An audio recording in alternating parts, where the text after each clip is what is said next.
All right. Hey, YBP. Welcome to the first of a 10-part interview series that we're going to be having this year for our 2014-15 year. So I'm really excited about doing these interviews. They're really going to be based on our new theme for the year, which is Success is a Process. And our first interviewee is definitely a living example of this theme. So without further ado, I'd like to introduce everyone to Yaa-Hemaa. And Yaa-Hemaa, thank you so much for doing this with us and being our first in this interview series. So for those of you who don't know, Yaa-Hemaa used to be part of the YBP executive. And so we were blessed to have her for the time that we did. Came with some exciting ideas and new kind of ways of doing the work that we do. And one of the things that we did, actually back in 2012, I believe, Yaa-Hemaa, correct me if I'm wrong, we had the mastermind. We were doing our mastermind meetings, and this is when we were first introduced to a new side of Yaa-Hemaa. So she was really interested in getting a blog started. She was really interested in music. And this is when she first kind of told us, guys, this is what I'm thinking of doing. You know, what do you think? And she's just been blossoming from there. So since then, she started her blog, The Y Variable, and you can check that out at yvariable.com. And she's performed live at the Gig Space. So that was her first ever live performance, I guess, in Ottawa, showcasing her talents as a singer.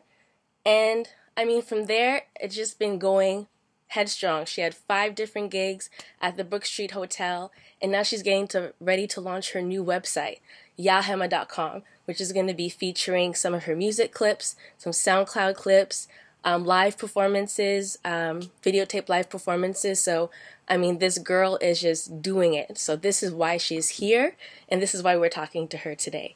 So Yaa-Hemaa, thank you again, and welcome. Well, thank you. Thanks for having me. Okay, so if you don't mind, just to get started, I wanted to talk about, where you're from, what your background is, your family life. So if you can give us a little taste of that, that would be good to let our watchers know who you are. Sure. Well, like a lot of people, I come from elsewhere. I was born in Ghana, but we left because of a coup. My dad was in the military, and so it was literally sort of firing squad or leave because he didn't want to be part of the Rawlings coup in the early 80s. So we left, went to Nigeria for a short time. One of my brothers was born there. And eventually we made our way to Canada, to Vancouver more specifically, where my youngest brother was born. And I grew up out west, on the West Coast, and did my schooling there and my undergrad. And yeah, first sort of more or less 21 years of my life, I lived in Vancouver before leaving for the UK for grad school. So my family is still there as well. Nice. And what was your family life like? I would say close-knit. Like for the way my parents raised us is always family first. It was, your friends, they're fine, well and good to have them there, but your family is always going to be your root, your source. Mm-hmm. I remember, I don't know if maybe we're quarreling or something with my siblings, my father every once in a while, and I still remember this, so I guess it worked. He would take like a single toothpick and he would break it and he would say, look at how easy it is to sort of break one person. And then you would take a bunch of toothpicks, just kind of like your family. It's impossible to break if you're all sort of together, working together, that kind of thing. Like a family is a strong, united front that can't be broken. But you on your own, you're kind of weak and fragile. So I think that gives a sense of how my parents sort of raised us, that family was key, that's your, you can't forget your family and the importance that they have in your life. That's actually a really interesting technique. I'm going to have to use that with my own family. So what else did your parents teach you or your family teach you that, kind of helped you get to where you are today?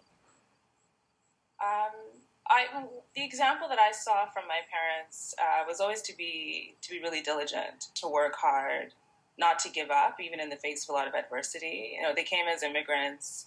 And a lot of people can identify with this, despite being very well educated, having high standing in their communities, where they grew up, to come to Canada and kind of have to start all over again. There were a lot of hardships, but I always saw consistently, despite the difficulties, they always worked incredibly hard. They always pushed us to excel.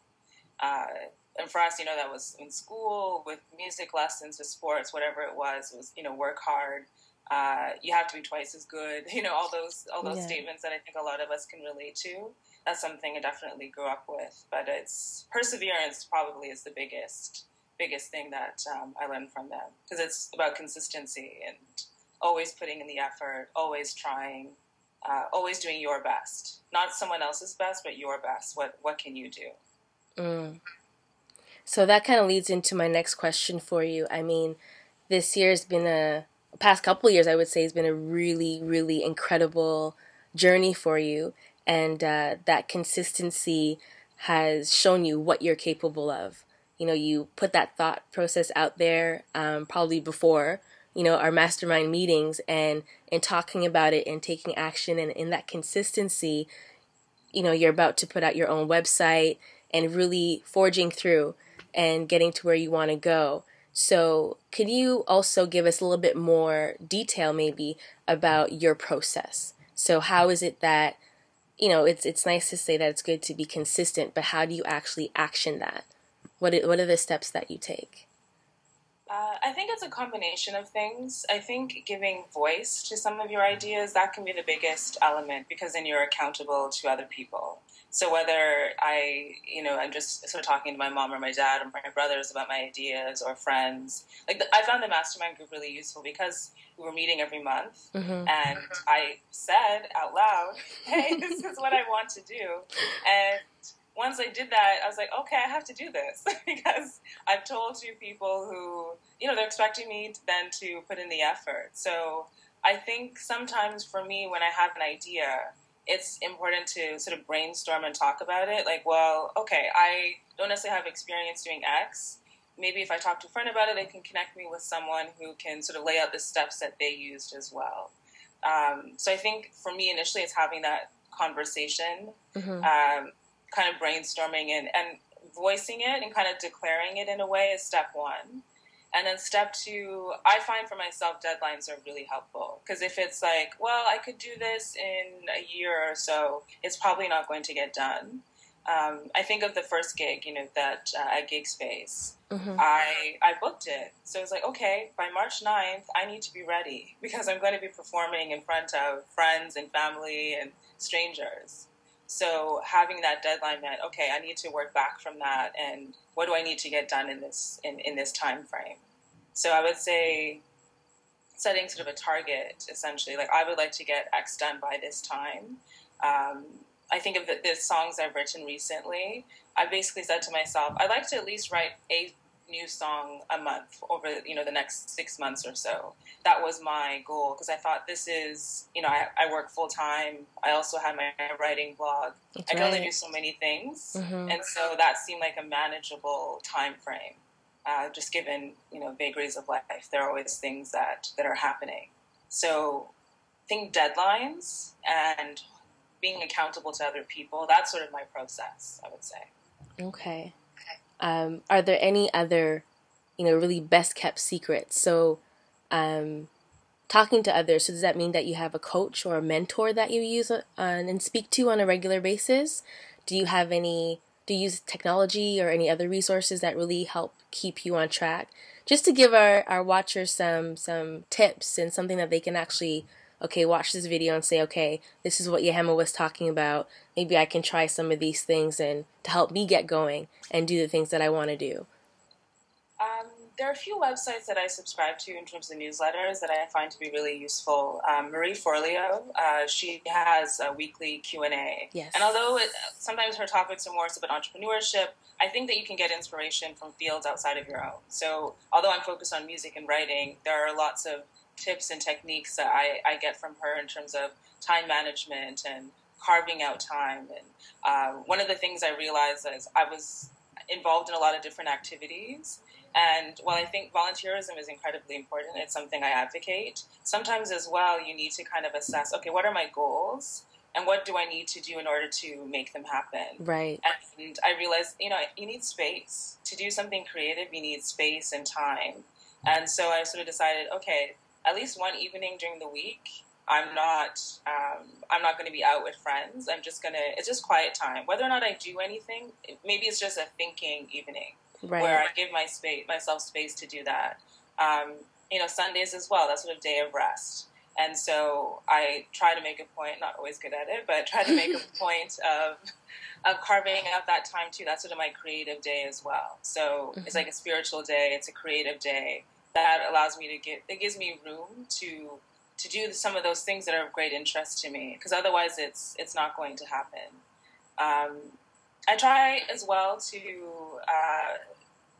and it may not always be about my creative process, but even like devotionals and things like that, like Rick Warren's Purpose-Driven Life, just sort of to remember all this, personally, I believe comes from the divine too. And so making time for that as well.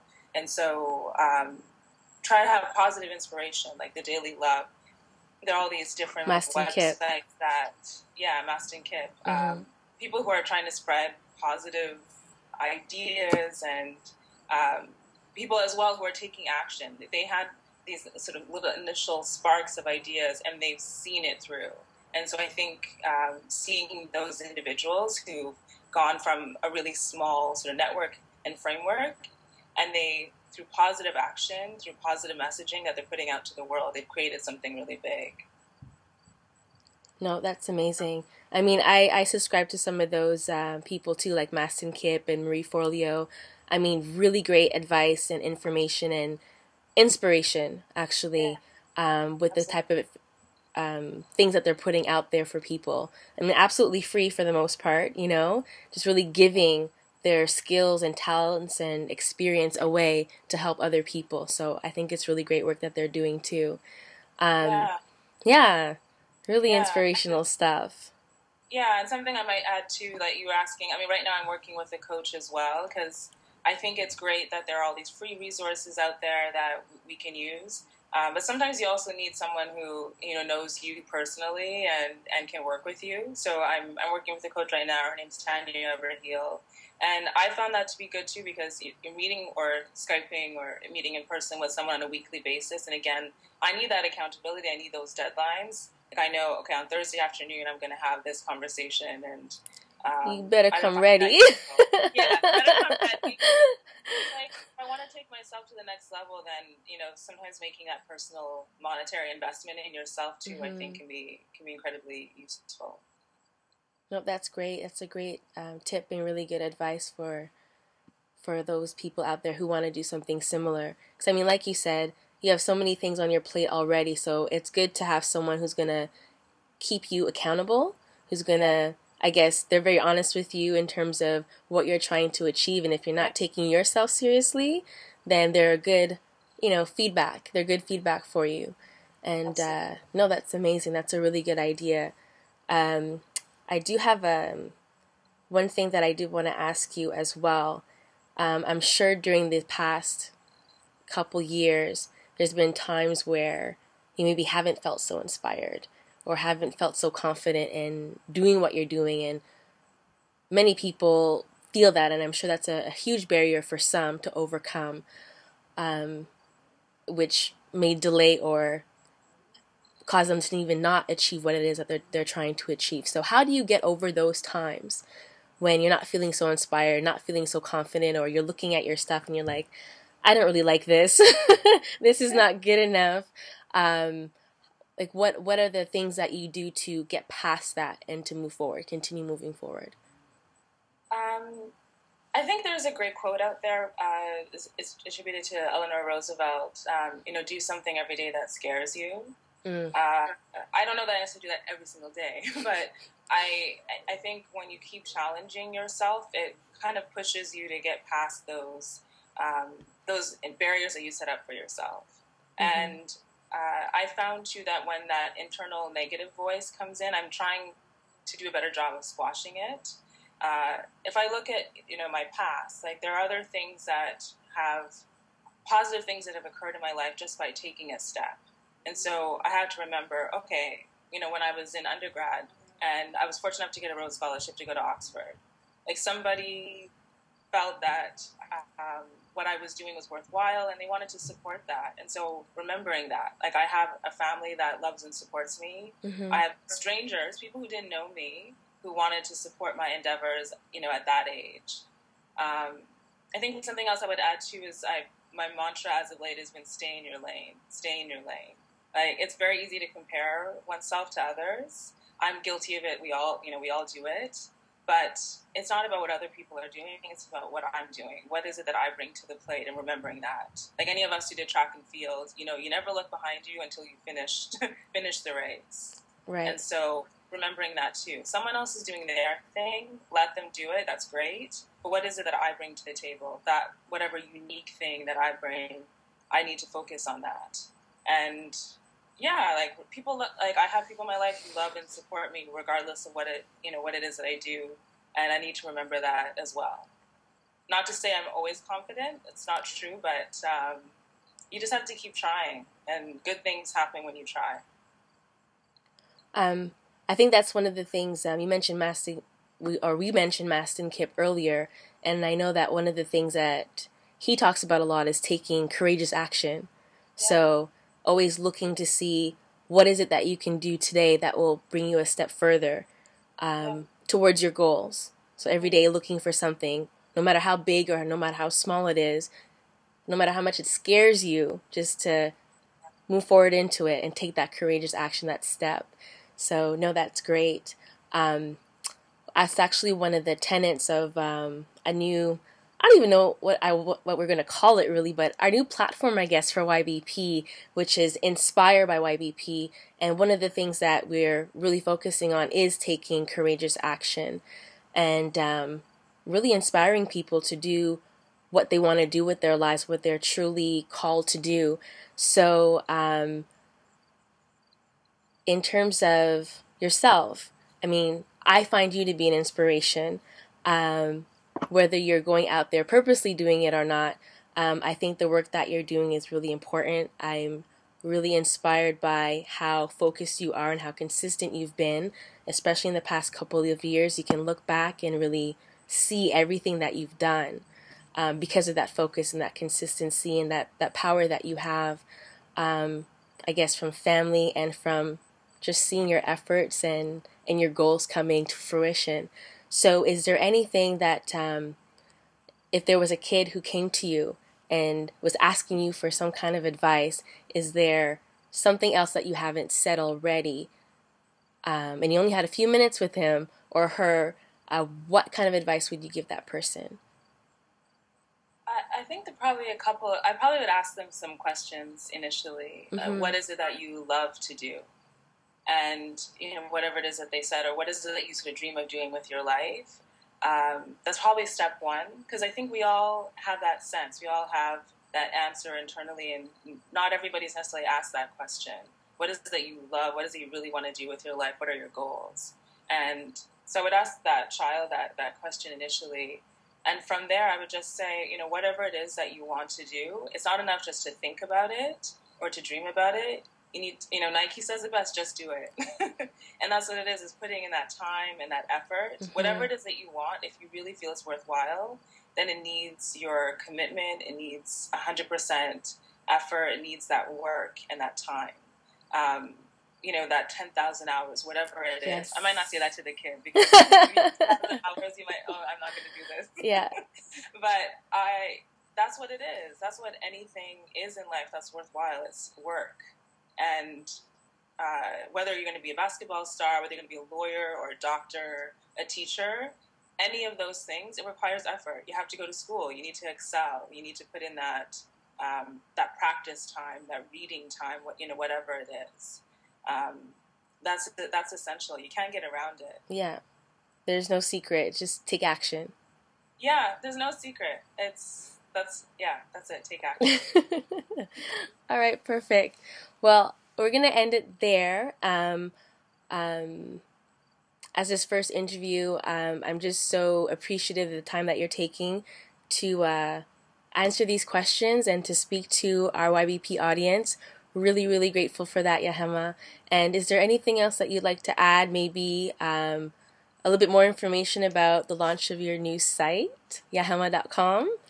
Sure. I'm hoping that by the end of September it's going to be up. So I'm very excited about it because I feel like it's going to be really showcasing what it is that I'm bringing to the table, and I'm trying to take things to the next level as well. Mm-hmm. Not to say that it's necessarily been small potatoes, but it's the next step on the creative front. And I'm looking forward to sharing it with everyone. So by end of September, it should be up, and people will get to hear my original music, and it's hear my voice. That's literally what it is. My words, my thoughts, my melodies will be out there for the world. Well, that's great. Thank you so much again. We'll definitely have a link to your website as soon as it comes out, so our members can access it and see what's going on with you and stay connected with you. So again, thank you so much, Yaa-Hemaa, for taking the time with us. Really appreciate it, and good luck. You don't need it. And congratulations. Thank you so much. Okay. Bye. Bye.